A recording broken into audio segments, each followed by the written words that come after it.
Our story today is called Benito Cereno. It was written by Herman Melville. We will tell this story in 3 parts. Here is Shep O'Neill with Part 1 of Benito Cereno. Captain Benito Cereno hurried aboard his ship. It was ready to sail. A bright sun and a soft breeze promised good weather ahead. The ship's anchor was raised, and the San Dominique, old but still seaworthy, moved slowly out of the harbor of Valparaiso, on the west coast of Chile. It was carrying valuable products and slaves up the Pacific coast to Callao, another Spanish colonial port near Lima, Peru. The slaves, both male and female, slept on deck. They were not chained because their owner, Don Alejandro, said they were peaceful. The San Dominique moved steadily forward under a clear sky. The weather showed no sign of change. Day after day, the soft breeze kept the ship on course toward Peru. Slave traffic between Spain's colonial ports in this year of 1799 had been steady, but there were few outbreaks of violence. What happened, therefore, on board the San Dominique could not have been expected. On the 7th day out, before daybreak, the slaves rose up in rebellion. They swept through the ship with handspikes and hatchets, moving with the fury of desperate men. The attack was a complete surprise. Few of the crew were awake. All hands, except the 2 officers on the watch, lay in a deep, untroubled sleep. The rebels sprang upon the 2 officers and left them half dead. Then, one by one, they killed 18 of the sleeping crew. They threw some overboard, alive. A few hid and escaped death. The rebels tied up 7 others, but left them alive to navigate the ship.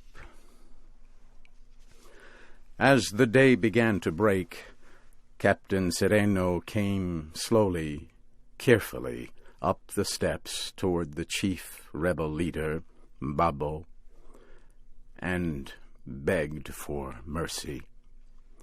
He promised to follow Babo's commands if he would only put an end to the killings. But this had no effect. Babo had 3 men brought up on deck and tied. Then the 3 Spaniards were thrown overboard.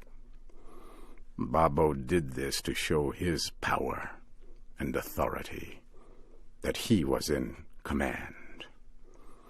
Babo, however, promised not to kill Captain Cereno, but everything he said carried a threat. He asked the captain if in these seas there were any Negro countries. None, Cereno answered. Then take us to Senegal, or the neighboring island of St. Nicholas. Captain Cereno was shaken. That is impossible, he said. It would mean going around Cape Horn, and this ship is in no condition for such a voyage, and we do not have enough supplies, or sails, or water. Take us there anyway, Babo answered sharply, showing little interest in such details.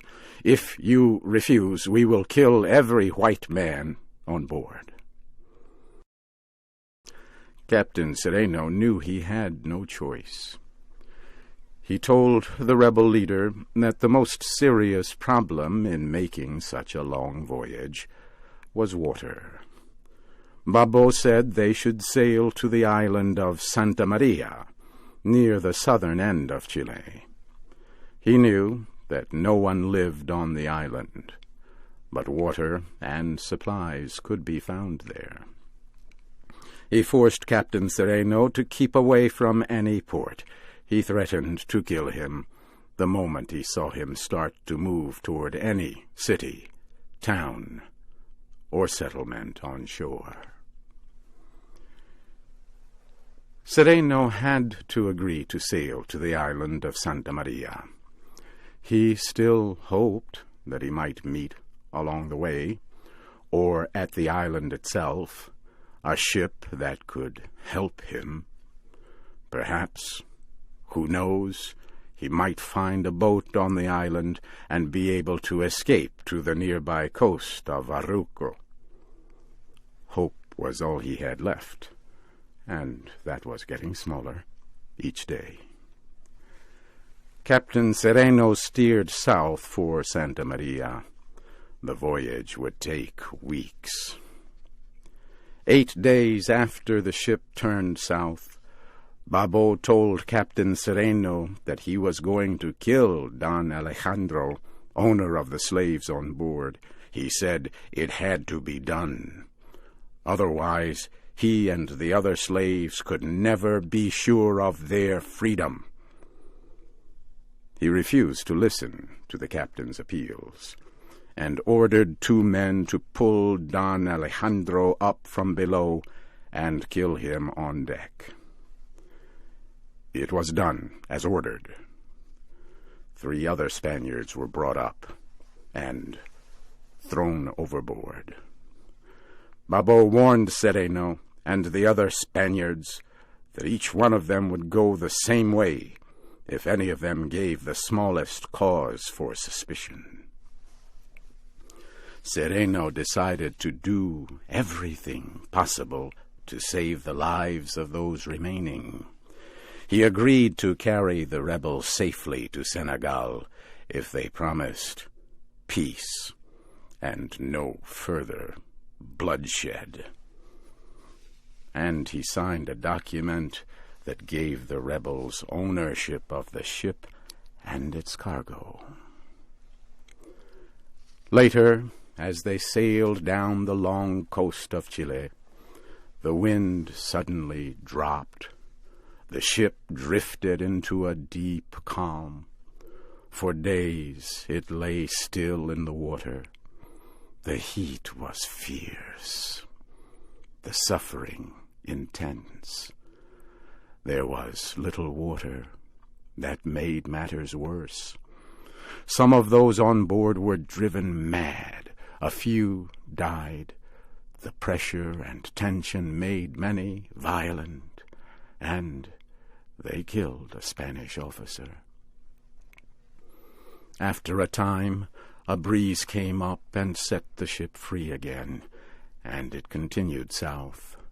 The voyage seemed endless. The ship sailed for weeks with little water on board. It moved through days of good weather and periods of bad weather. There were times when it sailed under heavy skies, and times when the wind dropped and the ship lay becalmed in lifeless air. The crew seemed half dead. At last, one evening in the month of August, the San Dominique reached the lonely island of Santa Maria. It moved slowly toward one of the island's bays to drop anchor. Not far off lay an American ship, and the sight of the ship caught the rebels by surprise. The slaves became tense and fearful. They wanted to sail away quickly, but their leader, Babo, opposed such a move. Where could they go? Their water and food were low.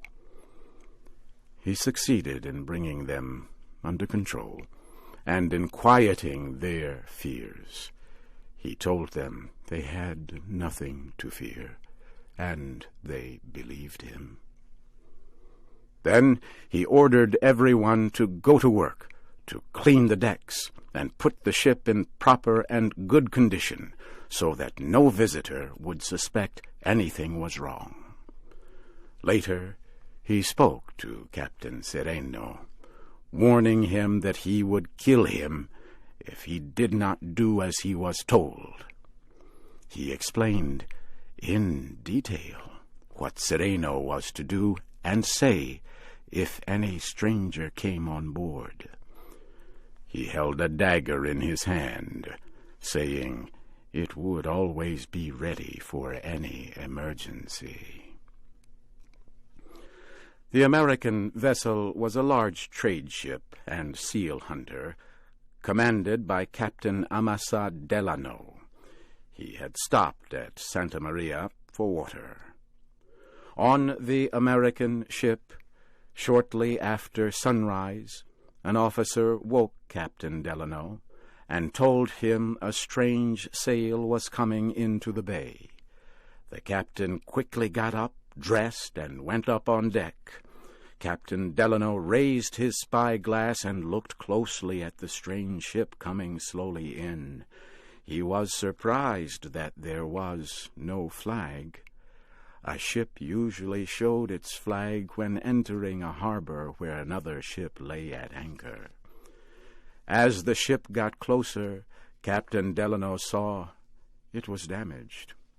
Many of its sails were ripped and torn.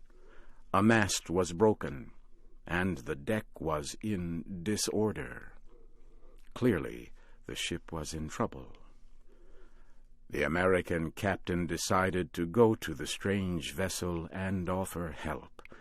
He ordered his whaleboat put into the water, and had his men bring up some supplies and put them in the boat. Then they set out toward the mystery ship.